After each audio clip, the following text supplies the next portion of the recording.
Hello guys, in this video I will show you how to check your screen time on your iPad. But first of all, I just want to mention, please don't forget to subscribe to my YouTube channel, because at 10,000 subscribers I will show you my whole YouTube revenue statistics and my growth strategy. So let's jump into it. First of all, you want to open your settings, and in your settings menu you will have to scroll down to the screen time option, which is right below the do not disturb mode. So when you open up your screen time mode, here you will see your daily average use.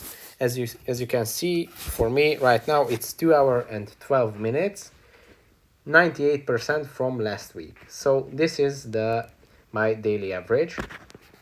And yeah, that is how you can check your screen time statistics. Thanks for watching. If this video was helpful for you, please consider subscribing. That would be really helpful for me.